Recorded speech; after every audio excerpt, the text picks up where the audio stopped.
Bismillahirrahmanirrahim. Assalamualaikum warahmatullahi wabarakatuh. Selamat pagi, salam sejahtera untuk kita semua. Perkenalkan, kami dari kelompok 9. Pada kesempatan hari ini kami akan membahas mengenai steroid dan juga biosintesis dari steroid itu sendiri. Kelompok 9 sendiri beranggotakan 3 orang, yaitu terdiri dari ada Aisyah Turida, ada saya, Abdullah Syul Fazri, dan juga ada Dinda Rahmawati. Adapun pokok materi yang akan dibahas pada pertemuan kali ini mengenai pengertian dan tata nama steroid, jenis-jenis steroid dan juga reaksi serta sintesisnya. Baik, tanpa basa-basi lebih jauh lagi, untuk menghemat waktu, marilah kita bahas dari pembahasan yang pertama. Yang pertama ada pengertian dan tata nama yang sumbernya diambil dari buku John McCurry dan juga Solomons. Steroid sendiri merupakan turunan dari larnosterol triterpenoid, yang artinya steroid masih merupakan turunan triterpenoid yang telah dibahas sebelumnya. Steroid yang diambil dari hewan merupakan turunan dari larnosterol, sedangkan steroid yang berasal dari tumbuhan merupakan turunan dari sikloatenol. Di buku John McCurry pun dijelaskan steroid memiliki cincin tetrasiklik, yang artinya ada 4 cincin siklik seperti gambar di samping. Ada 4 di mana cincin tersebut biasanya diberi nama seperti A, B, C, dan D. Steroid adalah pengatur biologis yang hampir selalu menunjukkan efek fisiologis pada makhluk hidup. Hal ini dikatakan demikian dikarenakan steroid ini merupakan kandungan yang terkandung pada dalam zat-zat atau hormon-hormon yang mengatur tubuh pada makhluk hidup, seperti hormon seks, adrenal, dan lain-lain sebagainya. Untuk strukturnya sendiri bisa dilihat seperti di gambar di samping ya, ada 3 sikloheksen dan juga 1 siklopenten, di mana penomorannya dimulai dari sikloheksen A dan B. Di sikloheksen dihitung sampai habis 1, 2, 3, 4, 5, 6, 7, 8, 9, 10. Lalu dimulai lagi dari sikloheksen yang kedua dan juga siklopenten 11, 12, 13, 14, 15, 16, 17. Lalu ke rantai-rantai metil yang ada di bagian sini 18 dan 19. Di mana R di sini adalah varius atau varian, macam-macam dari rantai alkilnya. Oke, itulah untuk pengertian steroid. Jadi kita bahas ke tata nama sistematiknya. Untuk tata nama sistematiknya ini didasarkan pada struktur dari hidrokarbon steroid tertentu. Dalam pemberian nama steroida, jenis substituen ditunjukkan sebagaimana biasanya, ditambah nama awalan atau akhiran pada hidrokarbon induk. Nama hidrokarbon steroid itu ditambahi awalan atau akhiran yang menunjukkan jenis substituen. Tabel di samping merupakan tabel 2.3 dari buku Solomon atau McCurry, kalau salah bisa dikoreksi.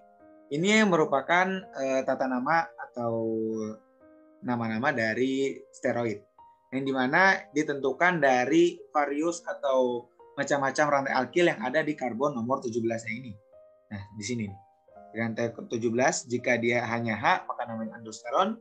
Jika diganti CH3 menjadi estran, jika diganti metil menjadi pregnan, diganti dengan secondary pentil itu dia kolan, dan juga untuk ini jadi kolestan. Dan juga untuk pada hidrogen di karbon nomor 5-nya ini, jika di atas bidang dia alfa, jika dia di bawah bidang dia beta. Baik, bagaimana sih cara penamaannya? Mari kita masuk ke contohnya. Nah, ini untuk contoh yang ada di buku McCurry ya. Ini contohnya yang sebelah sini, di mana kita mulai kayak tadi perhitungan atom karbonnya dari sikloheksen yang A dan B, 1, 2, 3, 4, 5, 6, 7, 8, 9, 10, 11, 12, 13, 14, 15, 16, 17. Nah, untuk 17 ini diganti menjadi metil, makanya dia menjadi pregnan. Untuk hidrogen pada karbon nomor 5-nya berada di atas bidang, maka dia itu alfa. Dan untuk karbon nomor 3-nya disubstitusi oleh gugus fungsi oksi, yang dimana kalau kita lihat ini berarti ini adalah sikloheksanon. Nah, karena itu jadinya on. Jadi untuk yang pertama ini namanya adalah 5 alfa pregnanon. Pregnan 3 non. Nah, untuk yang sini sebelahnya sendiri ini adalah untuk rantai induknya adalah kolesteron ya. Kolesteran. Dan kita lihat pada atom karbon nomor 5-nya, hidrogennya ada di atas bidang, maka dia beri nama alfa. Dan untuk karbon nomor 1-nya adalah ada ikatan alkena di sini, maka ditambahkan N atau heksanen, heksen. Dan untuk atom nomor 3, karbon nomor 3-nya ada gugus fungsi oksi, maka on. Jadi untuk nama senyawa yang kedua adalah 5 alfa kolestenon. Kolesheksenon atau kolestenon juga. Begitu untuk tata nama sistematik dari senyawa steroid. Baik, itulah pengertian dan tata nama dari steroid yang bisa saya sampaikan. Kita lanjut ke pembahasan selanjutnya. Selanjutnya ada jenis-jenis steroid. Yang pertama adalah kolesterol. Kolesterol adalah steroid yang paling banyak terjadi dan prekursor biosintetik dari semua steroid lainnya. Berikut strukturnya, dan tubuh manusia mempunyai kolesterol yang cukup untuk kebutuhannya. Yang pertama, kolesterol makanan yang menyebabkan tubuh mempunyai lebih sedikit. Yang kedua, kadar kolesterol darah yang tinggi telah mengimplikasi pada perkembangan arteriosklerosis atau hardening arteri dan serangan jantung. Dan pada kolesterol itu terdapat struktur absolut. Untuk kolesterol adalah bahwa kolesterol 8 pusat kiralitas tetra. Selanjutnya ada kolesterol ditemukan dalam tubuh sering sebagai agreta dengan lipid dan protein lain. Agreta ini disebut kilomikron high density lipoprotein HDL dan lipoprotein densitas rendah LDL, dan umumnya dalam bentuk misel. Agreta ini berfungsi untuk mengangkut kolesterol yang tidak larut dalam air dan lipid lain dalam tubuh. HDL, kolesterol baik, membawa lipid dari jaringan ke hati untuk degradasi dan ekskresi. LDL, kolesterol jahat, membawa kolesterol hasil biosintesis ke jaringan menuju ke kilomikron, membawa lemak makanan dari usus ke jaringan. Selanjutnya ada litostanol dan pitosterol. Senyawa yang dipatenkan ini bekerja dengan menghambat penyerapan kolesterol makanan. Contohnya litostanol, yaitu strukturnya sebagai berikut. Lanjut. Selanjutnya ada hormon seks. Hormon seks adalah yang mengontrol pematangan, pembuahan, jaringan, dan reproduksi. Hormon seks dapat diklarifikasikan menjadi 3 kelompok besar. Yang pertama ada estrogen, hormon seks wanita. Yang kedua ada androgen, hormon seks pria. Dan yang ketiga progestin, hormon kehamilan. Selanjutnya, yang pertama ada estrogen, hormon seks wanita. Estradiol adalah hormon seks wanita utama, sehingga estrogen adalah bentuk metabolisme estradiol yang diekstrasikan. Yang pertama, estradiol diekstrasikan oleh ovarium dan mendorong perkembangan sekunder karakteristik wanita. Yang kedua, estrogen juga merangsang kelenjar susu selama kehamilan. Berikut strukturnya. Selanjutnya ada androgen, hormon seks pria. Testosteron adalah hormon seks pria utama. Androsteron adalah bentuk metabolisme testosteron yang diekspresikan.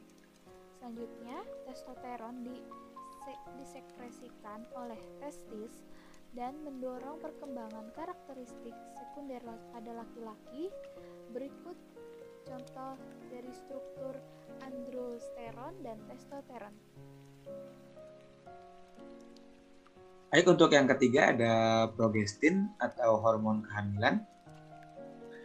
Progesteron adalah progestin yang paling penting dalam kehamilan. Untuk hormon ini kita lihat fungsinya setelah ovulasi, folikel ovarium yang pecah mulai mengekskresikan progesteron untuk mempersiapkan lapisan rahim untuk implantasi ovum yang telah dibuahi.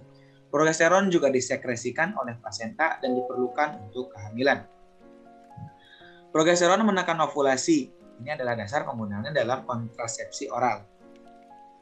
Progesteron terdegradasi di seluruh usus, oleh karena itu progestin sintetik yang lebih kuat seperti nerotindron yang digunakan. Nah, adapun untuk strukturnya bisa kita lihat untuk progesteron ada di sebelah sini dengan nama 4 pregnen 3,20 dion. Dan untuk yang di sebelah kanan ini ada norepinephrine.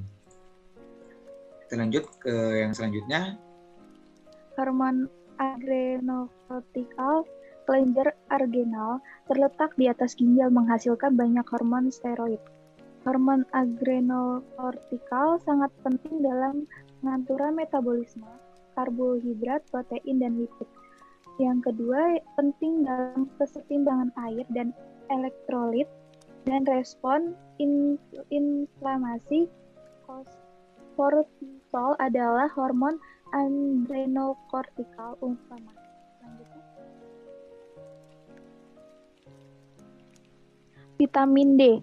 Vitamin D penting untuk pertumbuhan tulang. Eksterol diubah menjadi vitamin D oleh cincin fitokimia reaksi pembukaan. Selanjutnya, berikut strukturnya.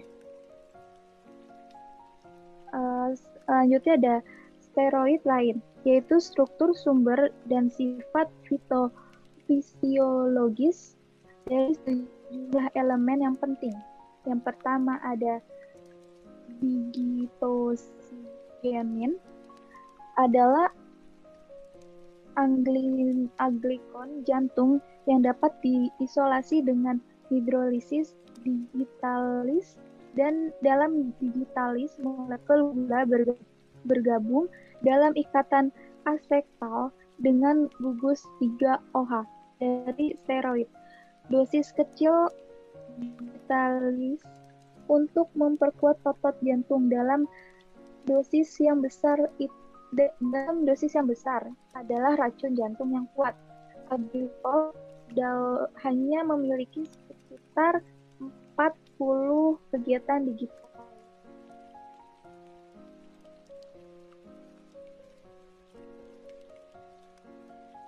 Asam kolat.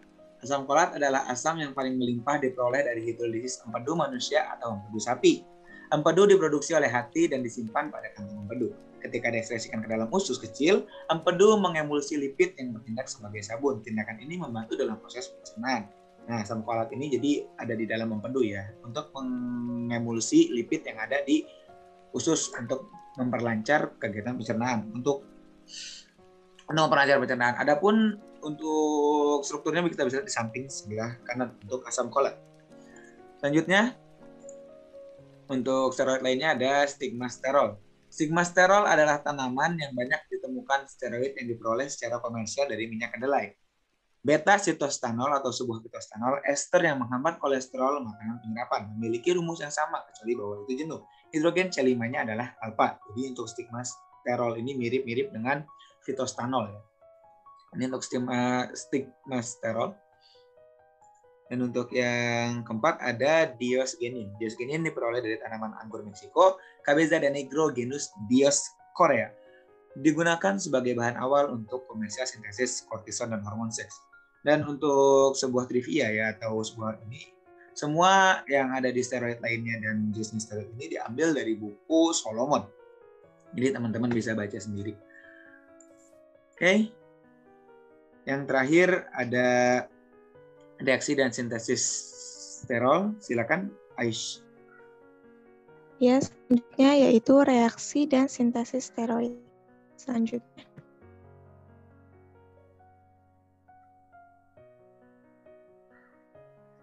Nah, reaksi steroid ini mengalami semua reaksi yang dapat dilakukan dari molekul yang mengandung ikatan rangkap, gugus hidroksil, gugus keton, dan seterusnya. Pada sterokimia, reaksi steroid bisa mengalami reaksi kompleks, seringkali sangat dipengaruhi oleh hambatan sterik yang disajikan pada permukaan molekul oleh gugus mata sudut. Banyak reagen bereaksi secara istimewa pada permukaan yang relatif tidak terhalang, terutama ketika reaksi berlangsung pada gugus fungsi yang sangat dekat dengan gugus metil bersudut dan ketika reagen penyerang berukuran besar. Nah, contoh yang menggambarkan kecenderungan ini dapat dilihat di PPT.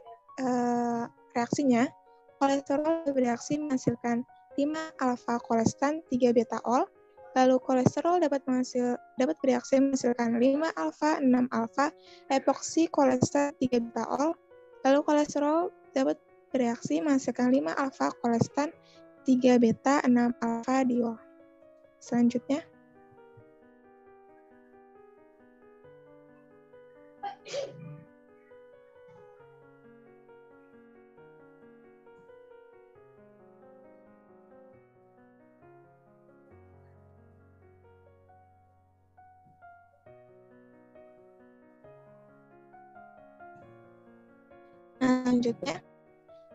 pada reaksi yang pertama, cincin epoksida 5-alfa 6-alfa epoksi kolestan 3-beta-ol dibuka, lalu serangan ion klorida dari HCl harus terjadi dari permukaan beta, tetapi terjadi pada posisi yang lebih terbuka.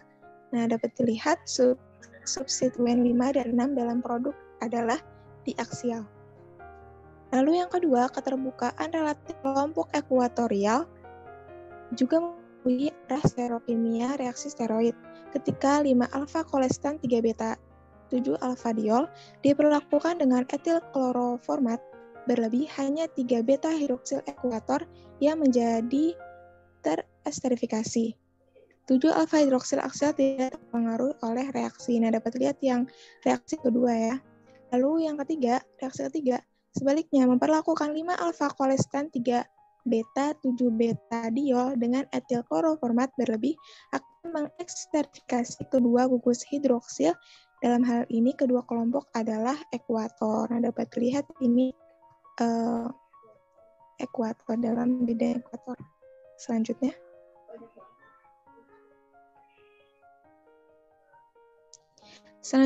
kita akan bahas biosintesis steroid. Nah, ada beberapa langkah dari langkah 1 sampai 9. Nah, kita bahas langkah 1, 2, yaitu pembukaan epoksi dan silization awal. Langkah pertama, protonasi pada oksigen membuka cincin epoksida dan memberikan karbokation tersier pada C4. Adisi elektrofilik intramolekul C4 ke ikatan rangkap 5 dan 6. Kemudian menghasilkan karbokation monosid tersier pada C10. Menghasilkan pada langkah kedua, yaitu karbokation C10 menambah ikatan rangkap 8 dan 9, menghasilkan karbokation bisiklik tersier C8. Selanjutnya,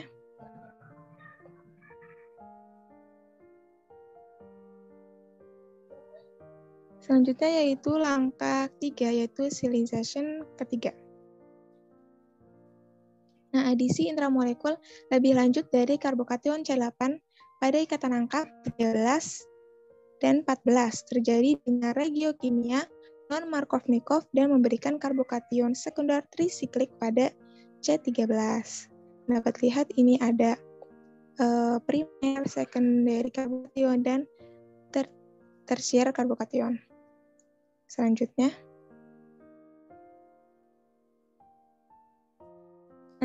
langkah keempat, silization akhir. Siklisasi keempat dan terakhir terjadi dengan penambahan kation C13 pada ikatan rangkap 17 dan 12, menghasilkan kation protosteril dengan sterokimia 17. Dapat lihat hasilnya yang kena. Selanjutnya,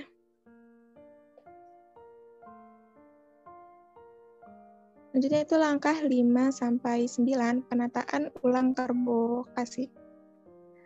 Terjadi perpindahan hidrida dari C17 ke C20 membentuk sterokimia R pada C20. Lalu yang langkah 6, perpindahan hidrida kedua terjadi dari C13 ke C17 membentuk sterokimia 17B akhir dari rantai samping.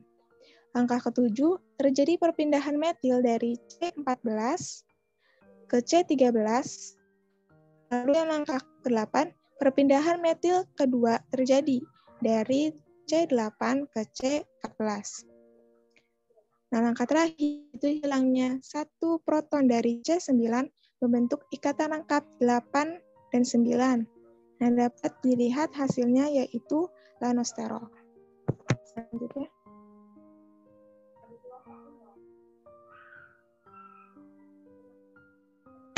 Selanjutnya yang terakhir dari lanosterol menghasilkan kolesterol. Nah, dari lanosterol ini jalur biosintesis steroid berlanjut untuk menghasilkan kolesterol.